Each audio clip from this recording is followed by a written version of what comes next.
अस्सलाम वालेकुम dear student. आज हमारा फ़र्स्ट लेक्चर है इसका 10th क्लास चैप्टर नंबर 9। हमने 8 चैप्टर जो है 9th क्लास में रीड कर लिए थे। तो इसके जो पहला स्टार्ट है उसमें हमारे पास जो चैप्टर का नेम है वो है केमिकल इक्विलिब्रियम। केमिकल इक्विलिब्रियम यानी कि केमिस्ट्री की मुख्तलिफ़ चीज़ों के इक्वल करना, मुख्तलिफ़ इक्वेशंस को इक्वल करना केमिकल इक्विलिब्रियम कहलाता है। ये तो लेकिन एक जनरल टर्म है। अगर हम इसको सही तरह से अंडरस्टैंड करना चाहें तो हमारे पास बहुत ही एक आसान सा फिनोमिना, जनरल फिनोमिना हमारे पास मौजूद है जिसको हम कहते हैं जैसे कि हम सांस लेते हैं डेली रूटीन में, हमारे पास देखें कि ऑक्सीजन है, ऑक्सीजन हम इनहेल करते हैं और वापसी हम रिलीज़ जो करते हैं वो हम कार्बन डाइऑक्साइड रिलीज़ करते हैं। और इसी के बिल्कुल इसी तरह, इसी के इक्वल ही हमारे पास यहाँ पे प्लांट्स मौजूद होते हैं। प्लांट्स जो होते हैं वो ऑक्सीजन रिलीज़ करते हैं और कार्बन डाइऑक्साइड इनहेल करते हैं।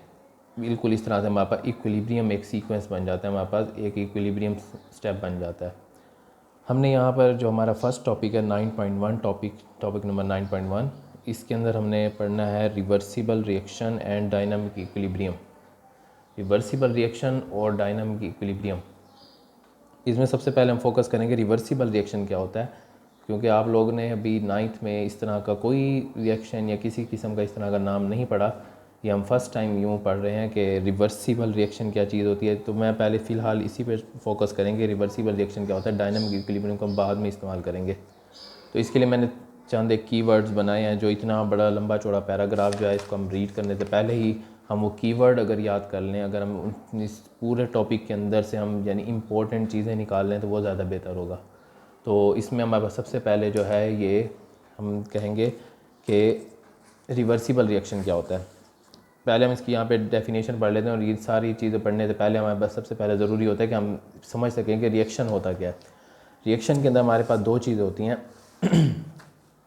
एक तो हमारे पास होना चाहिए रिएक्टेंट, दूसरा हमारे पास प्रोडक्ट। रिएक्टेंट क्या होता है ये देखें, यहाँ पे हमारे पास एक इक्वेशन है, ये आपकी बुक में भी लिखी हुई है, वही इक्वेशन यहाँ पे मैंने नोट की है। तो जो हमारे पास रिएक्टेंट्स क्या होते हैं, रिएक्टेंट्स वो होते हैं जो किसी भी इक्वेशन की लेफ़्ट साइड पर हों, या वो चीज़ें जिनके रिएक्ट करने से हमारे पास आगे मज़ीद चीज़ें बन सकें। दो चीज़ों के मिलने से नई चीज़ बन सके उसको हम रिएक्टेंट कहते हैं।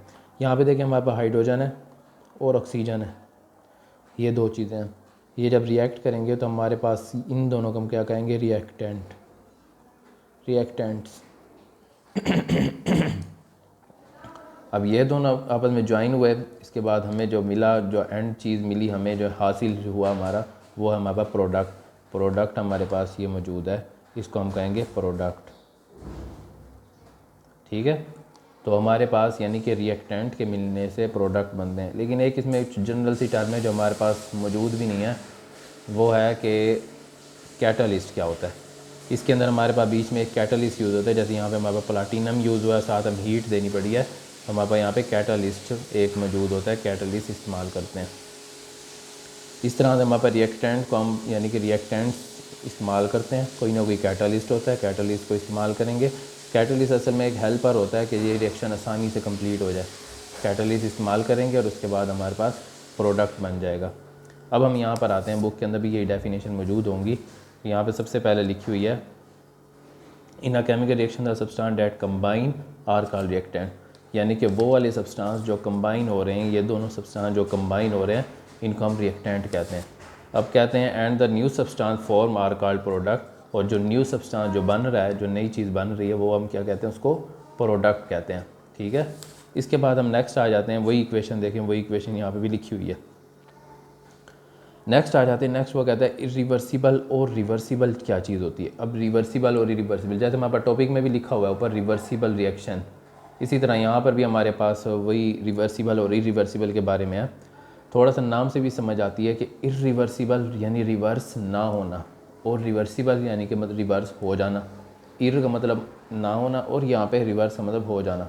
तो यहाँ पे इरिवर्सिबल क्या है, कहता है कि वो वाला reaction, most of the reaction in which the product do not recombine to form reactant are called irreversible reaction. यानी कि अब क्या हुआ, इसके अंदर ये जो प्रोडक्ट है ये दोबारा आप में कंबाइन होने के बाद, कंबाइन इसको मैं दो लफ्ज़ कहूँगा, यहाँ पे इसको लिखा हुआ उन्होंने रिकम्बाइन, दूसरा मैं इसको कहूँगा डीकम्पोज। डीकम्पोज यानी मैं इसको इरिवर्सिबल में दो लफ्ज़ यहाँ पे लिखना चाहता हूँ। एक तो मैं कहूँगा कि कंबाइन, सॉरी रिकम्बाइन या डीकम्पोज, यानी कि एक ऐसा रिएक्शन जिसके अंदर हमारे पास ये जो प्रोडक्ट है, ये प्रोडक्ट कभी एक ही हमेशा नहीं होता, कभी 2 या 3 4 प्रोडक्ट भी इकट्ठे बन जाते हैं। तो वो हो सकता है वो रिकम्बाइन कर जाएँ, दोबारा आपस में जुड़ जाएँ और पीछे वाला जो रिएक्टेंट है हमारे पास वो बना दें। तो इसमें क्या होता है, इरिवर्सिबल के अंदर क्या होता है, जो प्रोडक्ट होता है वो रिकम्बाइन नहीं करते या डीकम्पोज नहीं हो सकते। यानी कि जैसे वाटर बना हुआ है, ये डीकम्पोज यानी टूटेगा तो दोबारा हो सकता है हाइड्रोजन और ऑक्सीजन बना दे। लेकिन यहाँ पर क्या होता है, इरिवर्सिबल रिएक्शन में ये काम नहीं होता, यानी प्रोडक्ट जो होता है वो रिकम्बाइन नहीं करता और हमारे पास डीकम्पोज नहीं होता। तो हमारे पास क्या कहते हैं, इस तरह के रिएक्शन को हम कहते हैं इरिवर्सिबल रिएक्शन। और इस इरिवर्सिबल रिएक्शन की कुछ प्रॉपर्टीज़ हैं, जैसे कि पहली प्रॉपर्टीज़ जो है वो कहते हैं ये सपोज टू कंप्लीट, ऐसे रिएक्शन हमेशा कंप्लीट हो ही जाते हैं, ठीक है।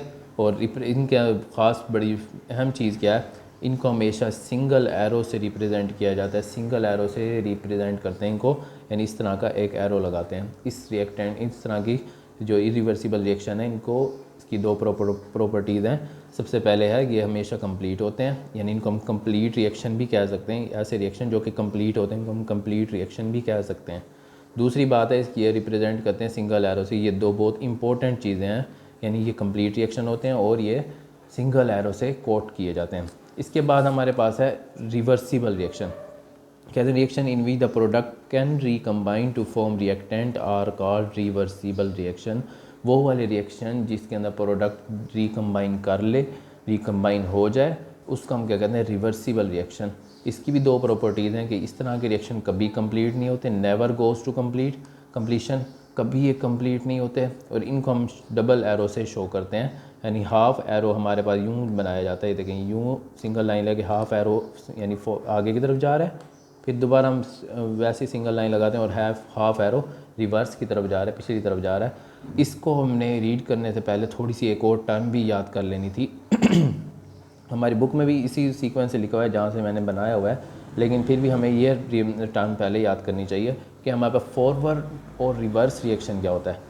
फॉरवर्ड रिएक्शन तकरीबन वही होता है जैसे कि इरिवर्सिबल रिएक्शन होता है, और रिवर्स रिएक्शन तकरीबन वही होता है जो कि रिवर्सिबल रिएक्शन होता है। इसकी आपके पास बुक में एग्जांपल भी एक दी हुई है जिसके अंदर हाइड्रोजन और आयोडीन, जिसको आयोडाइड पढ़ देंगे हम, यहाँ पर हाइड्रोजन आयोडाइड पढ़ेंगे, ठीक है, हाइड्रोजन और आयोडीन। अब होता क्या है, फॉरवर्ड रिएक्शन में क्या होता है, हम लेते हैं एक फ्लास्क ले लेते हैं, ठीक है। इसके अंदर हम क्या करते हैं, हाइड्रोजन मिक्स करते हैं, इसी के अंदर हाइड्रोजन डालेंगे और इसी के अंदर ही हम क्या करेंगे, आयोडीन डालेंगे। आयोडीन का वैसे जो बेसिक कलर होता है वो होता है पर्पल इसका बेसिक कलर है।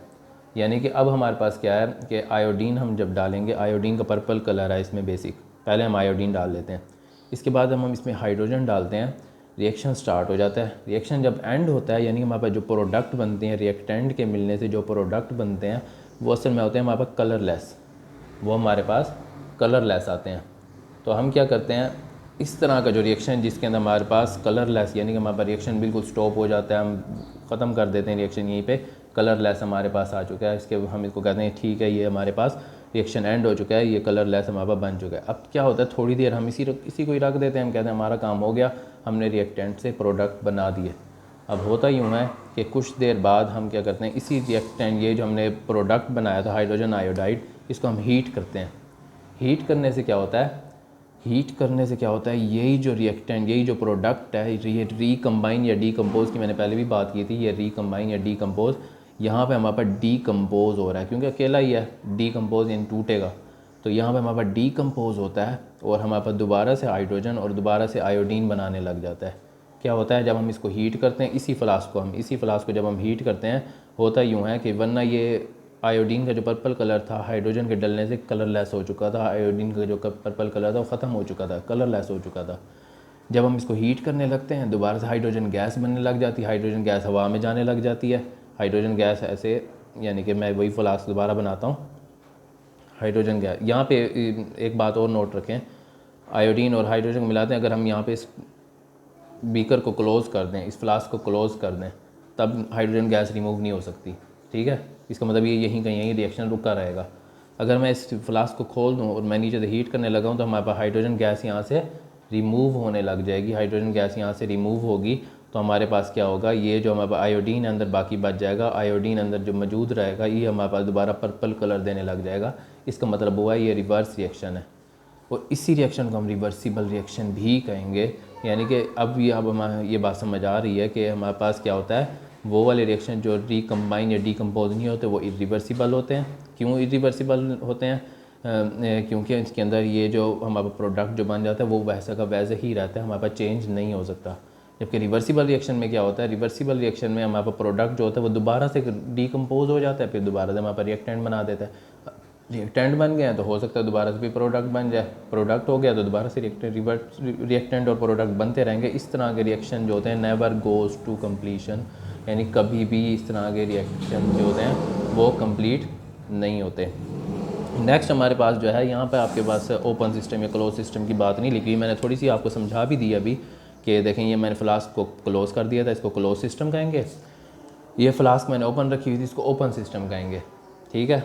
अब यहाँ पे एक और एग्जांपल यहाँ पे दी हुई है, पेज नंबर आपकी बुक की पेज नंबर 3 पे, बुक के पेज नंबर 3 पे यहाँ पर दी हुई है, मैं आपको दिखा देता हूँ कि हमारे पास कैल्शियम ऑक्साइड और कार्बन डाइऑक्साइड की एग्जांपल है। ये हमारे पास क्या करते हैं, इसी तरह की एक फ्लास्क लेते हैं वो लोग, मैं नेक्स्ट पेज कर दूँ इसका आपको दिखा दूँ कि हमारे पास क्या करते हैं, कैल्शियम कार्बोनेट और कैल्शियम कार्बोनेट जो होता है, यहाँ पे हम एक फ्लास्क लेते हैं, उसका देखें ऊपर से माउथ जो है ओपन है, ठीक है। इसके अंदर हम क्या करते हैं, कैल्शियम कार्बोनेट को हीट करते हैं, यहाँ पे लिखा हुआ है calcium carbonate is heated. Calcium carbonate को हम हीट करते हैं, ठीक है। हीट करने से क्या होता है, इरिवर्सिबल रिएक्शन होता है, जो हमने यहाँ पर अभी रीड किया है कि इरिवर्सिबल रिएक्शन होता है हीट करने से। तो मैं पहले ही बता दूं कि कैल्शियम कार्बोनेट को हीट करने से होता क्या है। कैल्शियम कार्बोनेट को हीट करने से हमारे पास बनते हैं कैल्शियम ऑक्साइड और कार्बन डाइऑक्साइड। अब देखिए कार्बन डाइऑक्साइड के साथ यहाँ पे एक एरो लगा हुआ है जो ऊपर की तरफ जा रहा है, इसका मतलब ये है कि कैल्शियम कार्बोनेट को जब हमने हीट किया है, इससे हमारे पास जो बना था कैल्शियम ऑक्साइड और कार्बन डाइऑक्साइड, ये कैल्शियम ऑक्साइड और कार्बन डाइऑक्साइड गैस जो बनी थी, हमने इसको क्लोज़ नहीं किया तो ये गैस जो कार्बन डाइऑक्साइड गैस है ये हवा में चली गई। अब हमारे पास कैल्शियम ऑक्साइड ही बाकी बच गया, तो कैल्शियम ऑक्साइड बाकी बच गई है तो दोबारा किसी और से मिल ही नहीं सकता, हवा में मौजूद है कैल्शियम कार्बन डाइऑक्साइड, उसको मजबूर ही नहीं कर सकते दोबारा कैल्शियम ऑक्साइड के साथ मिले, तो वो वहीं का वहीं हमारा रिएक्शन ख़त्म हो जाएगा, यानी ये रिएक्शन गोज़ टू कंप्लीट हो जाएगा, यानी कभी ये इसके बाद आगे चल ही नहीं सकता है, कंप्लीट हो चुका है रिएक्शन, इसके आगे इसने नहीं चलना। एक और सिस्टम हमने बनाया है जिसको हम कहते हैं क्लोज सिस्टम। क्लोज सिस्टम में क्या, हमने इसको माउथ को क्लोज़ कर दिया फ्लास्क के। अब क्या करते हैं, हम वही कैल्शियम कार्बोनेट लेते हैं, उसको हीट करते हैं, वही चीज़ें दोबारा बनती हैं कैल्शियम ऑक्साइड और कार्बन डाइऑक्साइड। लेकिन अब के मामले में क्या होता है, क्योंकि क्लोज सिस्टम है, कुछ देर तो ये अंदर रहता है कैल्शियम ऑक्साइड और कार्बन डाइऑक्साइड, लेकिन कुछ देर बाद हमारे पास क्या बनता है, कैल्शियम ऑक्साइड और कार्बन डाइऑक्साइड अब आपस में कंबाइन करते हैं, दोबारा कंबाइन होते हैं और दोबारा से कैल्शियम कार्बोनेट बनाने लग जाते हैं। यानी कि कैल्शियम कार्बोनेट डीकम्पोज होता है, टूटता है, तो कैल्शियम ऑक्साइड और कार्बन डाइऑक्साइड बनाता है, और कैल्शियम ऑक्साइड और कार्बन डाइऑक्साइड कंबाइन करते हैं, कम्बिनेशन होती है, तो हमारे पास दोबारा कैल्शियम कार्बोनेट बनता है। जबकि इसके अंदर हमेशा क्या होता है, सिर्फ डीकम्पोजिशन होती है, कम्बिनेशन वाला रिएक्शन नहीं होता। आज के लिए हमारा टॉपिक सिर्फ इतना ही है, इसको हम सारा रीड करेंगे तो हमारे पास तकरीबन ये यहाँ तक कवर होता है। इसके अंदर एक और बात लिखी हुई है कि हमारे पास बैलेंस रिएक्शन बन जाता है कि जब भी हमारे पास रिवर्सिबल रिएक्शन होता है वो बिल्कुल बैलेंस होता है, यानी कि इक्विलिब्रियम आ जाती है। इस तरह के रिएक्शन को हम बैलेंस रिएक्शन कहते हैं। इस तकरीबन टॉपिक को आप कंप्लीट रीड करेंगे और जो मैंने बातें यहाँ पर जैसे यहाँ पर लिखी हुई हैं आप इसको एक बार देख लें अच्छी तरह कि यही बातें हमने अच्छी तरह से नोट कर लेनी है, ठीक है। इसके अलावा ताकि हमें कोई मसला ना हो, यही बातें हमने अच्छी तरह से याद रखनी है। इसके बाद जो हमने कल जो नेक्स्ट लेक्चर में रीड करना है वो हमारे पास इसके रेट पढ़ेंगे हम, रेट ऑफ रिएक्शन क्या होता है, रेट का क्या फ़र्क पड़ता है, फॉरवर्ड रिएक्शन किस तरह से रेट का फ़र्क पड़ता है, इसके बारे में हम यहाँ से स्टार्ट करेंगे। बहुत शुक्रिया।